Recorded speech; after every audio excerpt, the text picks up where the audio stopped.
this perfunctory treatment, they insisted on an audience with the commandant himself. He was a busy man, no doubt, but certainly he would see them.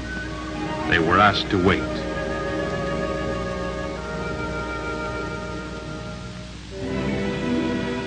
Both Ziegenbalg and Plutchow had studied available writings about Hinduism and Islam, but the religious life of India was, for the most part, veiled in mystery.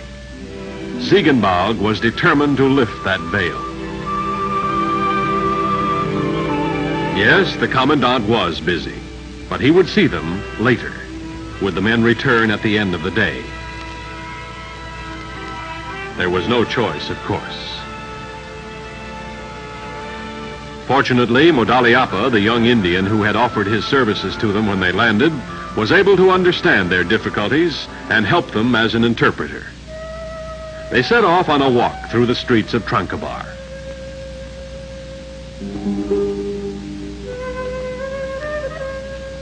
Before its occupation as a European settlement, Tranquebar had been a part of the territory of the kings of Tanjore. It still retained its traditional atmosphere. The founding of a Danish colony in 1620 had not materially altered the pattern of life. As Ziegenbalg looked about him, he began to sense the gulf that lay between him and the people of India. Differences in dress and custom were superficial distinctions that were signs of an underlying dissimilarity.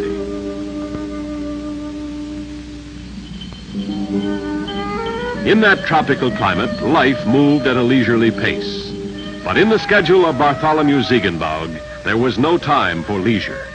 God's plan called for men of action.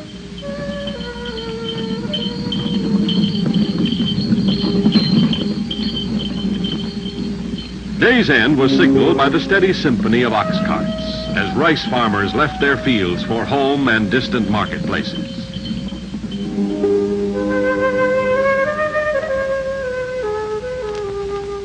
Returning to the commandant's house, they were advised that he was still too busy to see them.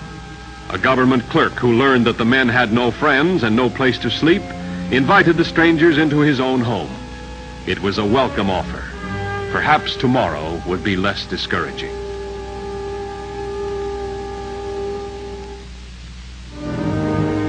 Next morning, they were admitted into the presence of Commandant Hassius of Tranquebar. The interview was brief. The governor of the colony made it clear they could expect neither cooperation nor encouragement from the government.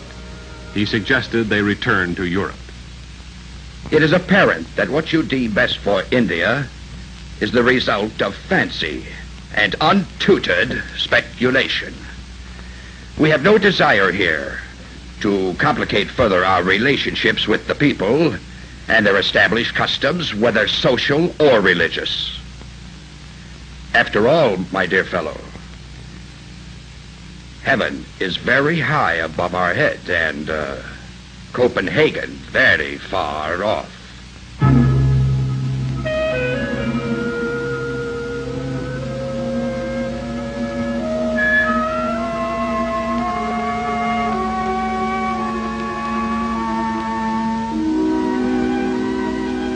Mark this. These men are troublemakers. They shall not build their little churches here.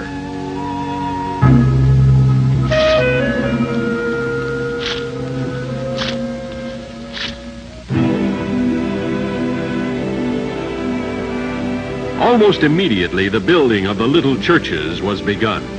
First on the schedule was Old Jerusalem, designed to meet the modest requirements of what the men hoped would be their first congregation.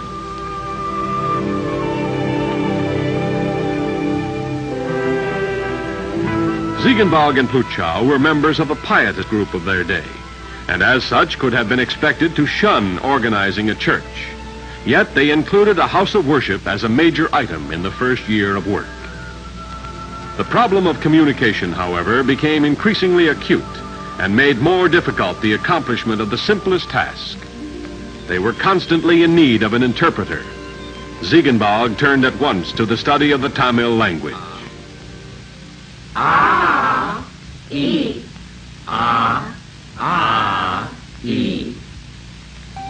As a first step, they invited a school teacher to their home to organize a class in Tamil for boys and girls. The men attended as regular members. Under expert instruction, they began the slow process of assimilating a strange language. They were spurred on by the progress of the children, who came from a variety of backgrounds, Hindu and Muslim, some wearing the traditional marks of their caste, all eager to learn.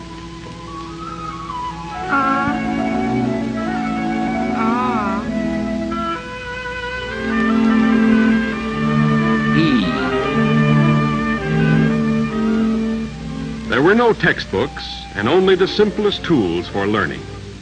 It was early in their study of Tamil that the hand of Providence reached into their lives and gave them new cause to be grateful to the God they had come so far to serve. The stranger's name was Aleppo, an educated Tamilian from west of Tranquebar. He offered his personal services as a linguist and companion, an offer that was warmly welcomed and readily accepted. During that first year of study, Ziegenbalg came to know the people and the fishermen repairing their boats near the shore by the fishing village. Men whose knowledge was the knowledge of the sea. Men whose lives were bound together by mutual need and common labor. Men whose faces were etched by the Indian sun and wind. Women, old and young, who helped the men exact from the sea a bare subsistence.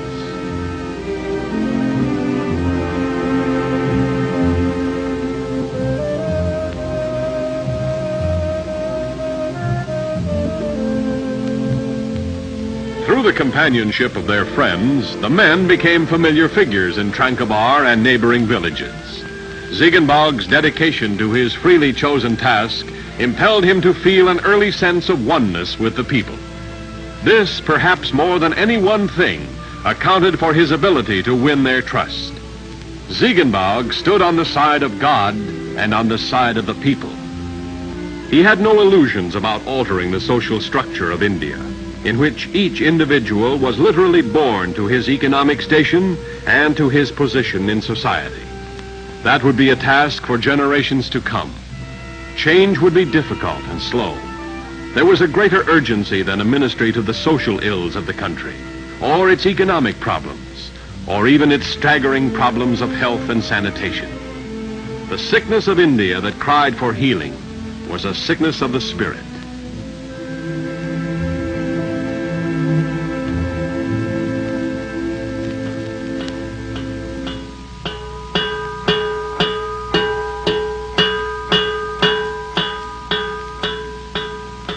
In even the smallest village and town, one or more Hindu priests called the devout and the superstitious to the local shrine. What touched Ziegenbalg most deeply was their worship of many false gods, the goddess of the forest and the handmaid of the goddesses, the goddess Parvati, Mohini, and Kali, the great triad of major deities, Brahma, Vishnu, and Shiva, and scores of lesser divinities.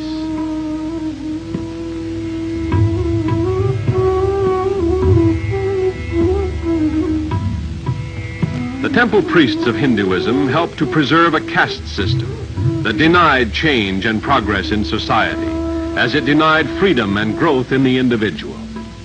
Never had Hinduism received the full challenge of the Christian gospel.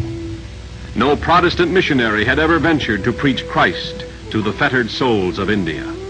Not until the arrival of Ziegenbalg on the Coromandel coast in 1706 was this facade of religious and spiritual stagnation breached.